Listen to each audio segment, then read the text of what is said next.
Welcome, Veritas family. Thank you so much for joining us here at Give and Take. I'm Sherry Davis, and I am here today with Garron Endicott. Hi, Garron. Hey, Sherry, thank you so much for having me on today. I'm excited about this. Our pleasure for sure. Garron is an alumnus of Veritas. Garron, tell us when you graduated from Veritas. I graduated in 2019 with my associate's degree and then 2021 with the bachelor's degree. Okay, so he's a repeat offender. Okay, good for I, you. That's exciting. Before we dive in, if you are watching live or in replay, be sure to tell us where you're watching from. We would love to know that. As you know, Garron, we ask all of our guests to tell us where or what your Veritas origin story is, how you became a part of the Veritas family. Sure thing. I had graduated high school, was heavily involved in our church ministry there at Heritage Baptist Church, Opelika, Alabama. My dad pastors there, and I was really seeking God's will on, man, God, what are your next steps for me? And I just didn't have peace about going away at that season. I was so plugged in where I was at. And I saw a video by Kenny Baldwin about staying put, serving where God has you, and just getting involved, learning. And man, I was just impressed by the proven leaders that you had. And just between, Scott Pauley and Kerry Schmidt and Kenny Baldwin, and these different awesome guys that I looked up to as a teenager, and just getting to learn from them, Kurt Skelly, so many of awesome people. And so my parents, even I saw the link, I watched the video, and then my parents sent it to me, and it was just like God orchestrated every step along the way. And it was exactly what I needed in that season of life, and I'm so thankful for it. But it allowed me to be able to serve where I was already plugged in, serving, running band ministry, doing music, just actively serving, and then just learning and then applying directly. It was awesome. We just talked about this last week because Vicky Weimer was on last week and had a very similar experience when her son William saw the video, and they realized immediately that that was where they were supposed to be a part of. And I just love when the Lord, sometimes it's not so cut and dry, sometimes it's a decision between two good things and you're not exactly sure where the Lord is leading, but sometimes it smacks you in the face, and that is really exciting that you were able to know right away. Denny Hastings watching from Antigua, he says, hello, my friend. Hey, Delaney watching in Withville says hello. Denny says that video was the best, the Kenny Baldwin one you were just talking about. amen. Elizabeth Patton watching from Arkansas. Hey, Elizabeth, thanks for popping in. Michael Rakers watching from West Alexandria, Ohio. Thanks for popping in, Michael. Nice to see you guys. Yeah, I love that story, and I'm so thankful that you became part of the Veritas family. We have a number of graduating classes, obviously, over our 40-year history, and your class is one that we remember a lot. You guys had a really good community within each other, among each other, which was a lot of fun to watch, even as administration. So, real quick before I let you go on, Leo from Romania says hello. Hey, Leo, thanks for Videos popping in. going in. Okay, so Garron, tell us what you brought for our community today. What thought have you curated for our group today? Amen. One of my mottos for life, a lot of times I'll ask, one of my favorite questions to ask is, what's the greatest advice you've been given? And so oftentimes I'll ask that and get people's response. And then a lot of times they'll ask me, well, what's the greatest advice that you've been given? Hmm. My greatest advice comes from Jesus when he says, love the Lord thy God with all thy heart, soul, and mind, and then love thy neighbor as thyself. And it goes on to say, on these two commandments hang all the law and the prophets. And I think in life we can make things complicated, but I'm a simple guy. I like to bring things simple. And one of the motto I try to live by is to love God and love people, but love God with all my heart, soul, and mind, and let that love for God overflow into my love for people. And so I want to challenge the students, no matter where you are, whoever is listening to this, you may need to ask yourself, okay, God, who in my life do I need to love today? First, after I love God, but who's difficult to love?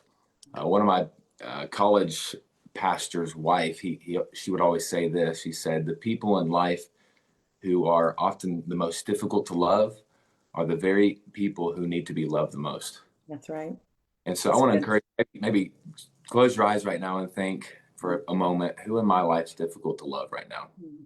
It may be easy, maybe all these people coming up, but no, who's difficult to love right now? And maybe God's saying, hey, you need to go out of your way to love this person and show the love of Christ and respond in the right way, even when people treat you wrongly and they hurt you. And so I want to just challenge you as you look to Christ, the Ephesians 4:32, and be kind one to another, tender-hearted, forgiving one another. How can we forgive? Even as God, for Christ's sake, hath forgiven you. And so as we keep our eyes on Christ, as we look to him and how he's forgiven us, we're so Yeah. undeserving of his forgiveness and his love. But as we look to him and we see what he's done for us, our natural response should be, oh, Lord, help me love others. Help me to forgive others. Bitterness is something that is really taking people down. I see in the ministry so often it's a cancer that just eats at you. It's a poison that eats at its container. And That's right. so I want to challenge you to love God, seek to please him, and then love your neighbor as yourself and go out of your way to show the love of Christ through your life. We can Well, say, I appreciate your yeah, bringing that. Such a good reminder because even just as you repeated that verse that we've all heard forever and ever since we're young, but this idea of being tenderhearted, because when you give of yourself as Christ gave, you will leave yourself vulnerable to be hurt. yes, And you do it anyway. that's right. You love anyway when you won't, it won't be reciprocated. It likely won't, it sometimes won't, be received well. But with tender hearts, knowing it's the right thing to do, knowing that's what Christ did. He gave of himself, knowing that lots of people would not receive well or would not acknowledge, but he did it anyway. What a good reminder, Garron. Thanks so much for bringing that today. So it's good to remember that hurt people do hurt people. So when someone Mm. is hurting you and they're lashing out, um, I'm sorry, I'm reminded that this person may be hurting. And even as I try to show love and still to be faithful, this person may react because they're hurt and they may bite back, but still just be faithful. And I tell you what, uh, you're going to maybe ask me a leadership quote at the end, but a guy that I went to a college camp with, he shared this with me. He said, everything rises and falls on seeking God. Mm. And as we seek God, we got to get our eyes off of people and get it on the Lord and say, God, I'm serving you. I'm, I do want to have a right relationship with those around me, but as this is where it needs to be, this can be where it needs to be. So as we are right with God vertically, um, then our horizontal can be where it needs to be. But if our walk vertically is not where it needs to be, then our horizontal is not going to line up. And so anytime I'm having issues with people or there's contention or something's going on, I'm reminded, okay, God, help me humble myself. Am I right with you? Am I where I need to be? And if we make this right, then a lot of times this works out vertically. It doesn't, I'm having lots of conversations like this with my girls are in sixth grade and second grade. And so, there's sometimes mean comments or some bullying that's happening at school and having these same kinds of conversations. Like usually these people are saying things because something might be going on at home or something they might be hurting in some way that you just don't know. I said, give them that grace. It's not okay to be unkind to you and you should stick up for yourself. But these kinds of conversations are good conversations even to have with adults. Sometimes we forget that as well. There is a higher expectation for adults, of course, but there is still opportunity for grace when we know that they're hurting us and that they're saying unkind things or that there is a miscommunication that has been hurtful or something like that. We can give some grace knowing that there's a lot going on in people's lives. That's a super great reminder. Dave Anderson watching from Twin Cities, Minnesota. Cameron Cloud joining us in North Carolina. Hey, Cameron, thanks for coming in today. Tell us, Garron, we usually have our guests bring some tips or resources for the students. Do you have those? Do you have something you want to bring to the community today?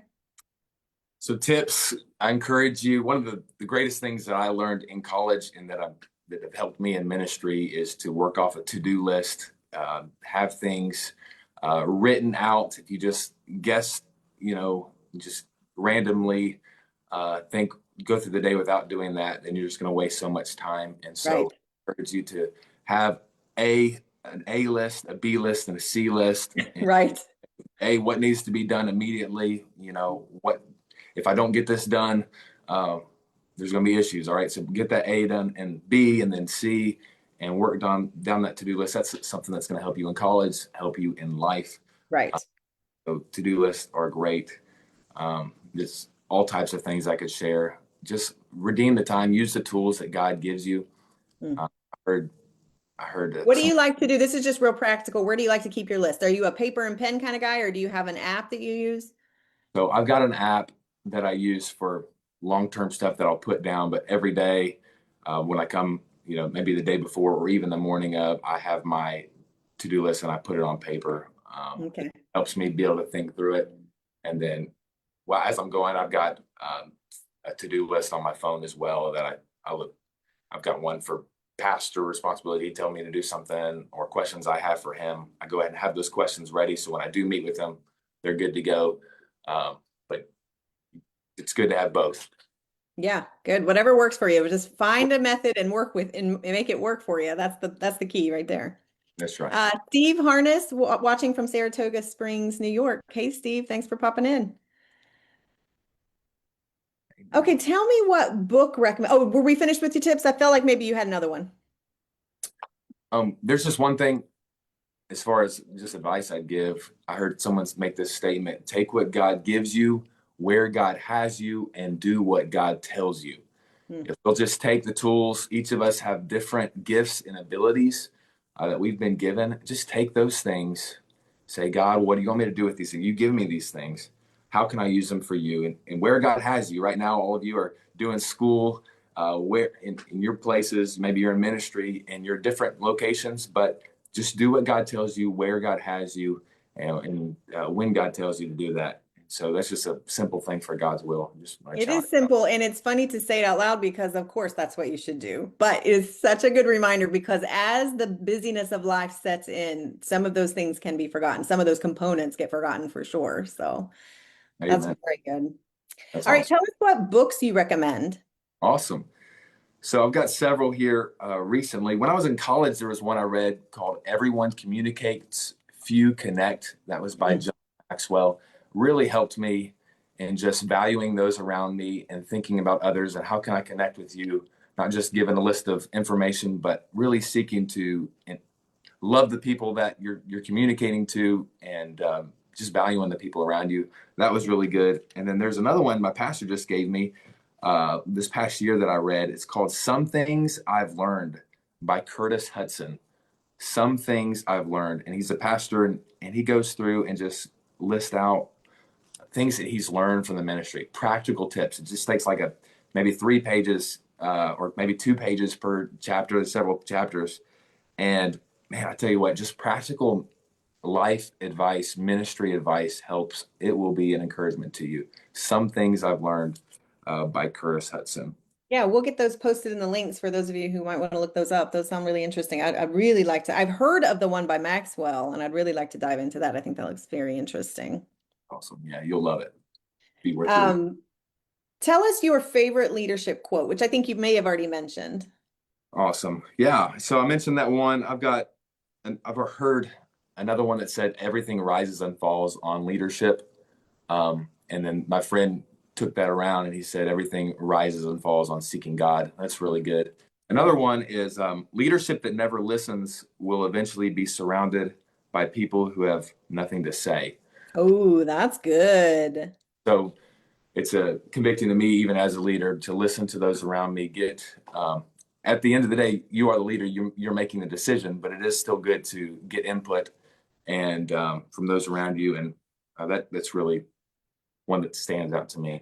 Yeah, of course. That's a really good one because especially anybody in leadership, listening to the people that you are leading and getting good counsel is so key. Otherwise, you're just creating space for yes men. You know, nobody will be interested in telling you the truth or being honest with you. And then, like you said, they'll just stop coming around. So then you've got people around you that don't say anything and don't have much to say. Michael Raker says, I've read that Everyone Communicates. He says he highly recommends it. Oh, we've got Thad Endicott watching from Valley, Hey, Dad, let's Alabama. go. Thank y'all for watching. We got Trisha watching from Alabama. Okay, welcome. Very good. Okay, tell me about a meaningful leadership moment that you can recall. Now, one of my favorite things is helping people be able to share their faith. I, Mm, I heard a missionary, I traveled to the Philippines while I was at Veritas, and one of the missionaries that I got to visit there, he said, our job is to reach the reachable and then train the reachable to reach the unreachable. And ooh, so that's good. anytime that I can train somebody to share their faith, whether it's using the A, B's, and C's of salvation or teaching it through the wordless book, there's so many avenues to teach it. But to see them be excited about sharing their faith and then going on and leading people to Christ, Mm, um, be able to reach others, that is probably something that brings more joy to my heart than anything. And mm. so um, there's other things I could say, but that's the first thing that comes to mind. Just being able to help others, inspire them to just want to jump in and be excited about reaching their And are community. you a part of an organized, like, are you part of youth group or children's church? How do you communicate that the most? So yeah, I'm assistant pastor at my church. Help with children's ministries, young adults ministries. We have a school, so I teach there in the school. But Okay. there's opportunities in our chapel. There's opportunities in our King's Kids program. I just taught last week, and that there's opportunities. I travel, uh, teaching, preaching VBSs. Got to do that throughout the country, and so just it's been exciting to. We go into public schools. We Wow, nice. so it's exciting to see the joy of them getting to share Jesus with those around them. I love it. Oh, that's cool. Ryan, I'm guessing Glinsky watching from Grange Oh, hey, Ryan. Canyon. He's popped in to say hello. Hey, Ryan, thanks for jumping in. Um, Here's one that we haven't gotten a chance to ask. Do you have a secret talent? Are you willing to share? Ooh, secret talent. So I play the trumpet. Okay. So a secret thing that no one knows is I can actually play the trumpet and the piano at the same time. No way. So no, not very many people know that, but Well, we'll be expecting a video upload soon, so everybody we have to prove that that's true. okay. I believe it. I 100% believe it. That's Good. fun. We I am thrilled to have you to be able to join us. Garron, talk to somebody, a potential student who is on the fence about Veritas. What kind of encouragement would you give them? I would just challenge you to just follow God's leading and just ask Him, God, is this where you want me? If God wants you there, that's where you want to be. If He doesn't want you there, you don't want to be there. But if you do have a church home that you are actively serving in, you have a pastor that is willing to mentor you, you have Sunday school teachers that are taking you by their wing, you have opportunities that you're already serving in ministry. Oh, it's a great place to continue to stay where you're planted and continue to grow. There's so many things that I learned because of doing it online, where we're going to church and the church van battery is not starting or something's, or church floods or something like that. And here you are, you're doing hands-on ministry, just working on getting real life. This is what ministry is. You're there praying with people where their spouse is on their deathbed or just, getting I had the opportunity to do that with my pastor and different ministry leaders. And so that was great for me. But And in just your case, you were able to still take missions trips while you were in that's right. taking college classes. And Yeah. there was an opportunity for me to travel to 7 different countries in Southeast Asia. So I went to Philippines, Indonesia, Thailand, India, all over South East Asia, and had opportunities to see the fruit of a veteran missionary who planted churches, he planted a Bible college, and then was going back to visit all these churches. And so I was his just personal assistant, getting to travel alongside him, getting to do the music, getting to help with the teens. And then just, it was encouraging to me to be able to say, okay, if I stay faithful to God, maybe this could be what happens later down Mm. my life. Just be faithful, and just to see the thousands of lives that were changed and touched by a life that just said, "I'm surrendered to serve you." And so that was a challenge that meant so much to me, and being able to travel and do my college online and continue my studies and not fall behind was just That's right. That's a unique opportunity that you get to experience as a result of an online institution, and you get to still minister at your church and travel and be a part of these really exciting opportunities, like you were just talking about. All the nitty gritty, the good, the bad, and the ugly of ministry, you get to be a part of hands-on and still earn your credential and to further your academic journey. Thank you so much for joining us, Garron. That was really, really encouraging. I'm so grateful that you carved out some time. I know you're traveling now. Tell us where you are right now. I'm in Knoxville, Tennessee right now, taking a trip here, ministry professional development trip. My pastor's invested in me, and getting to sit along with someone a little more advanced than me and just picking their brain, learning how to write music and to just grow and shadow people, leaders that are further along than I am. So it's exciting. Good for you. And so thanks so much for taking time out of that time that you're there in Tennessee to be a part of our give and take today. We're thrilled to have you. So, Thank you for the opportunity. Amen. hey, super quick. This is just for fun. What's your favorite pizza topping? I'm a pepperoni guy, Classic. just classic pepperoni. I'll do a supreme, but pepperoni is the go-to. Okay, good. Sometimes we've had some unique answers on here. I'm just curious where everybody falls. So, Pepperoni well, guy. thanks so much for popping in. And those of you who are watching, thanks for joining us. If you're watching this in replay and Garron has touched on something, maybe the Lord is dealing with you about jumping into classes, just know that it is our privilege to help you through your academic journey. Our team is ready and eager to take your call, take your message, take your email. We're happy to join with you and help you reach your goals. If you are just interested in free resources, we have Truth Matters Institute that has a bunch of courses that you can take totally for free. Those are used, we're finding out new ways they get used all the time. Sometimes they're used for personal enrichment, they're used for Sunday school classes, they're used for a bunch of different things. If that's something that's of interest to you, check out tmi.vbc.edu. And those of you who just need to level up, maybe you're in a bachelor's program and you need to get into a master's program. I'm looking at you, Garron, and maybe you're a master's program needing to jump into a doctoral program. But anybody, whatever you need, we've got you. We have resources for you. We'd love to hear from you. So again, thanks, Garron. Thanks for joining with us. We were so glad to have you. Thank you so much for having me. This has been a blast. And thanks to the community for watching. We'll see you next week.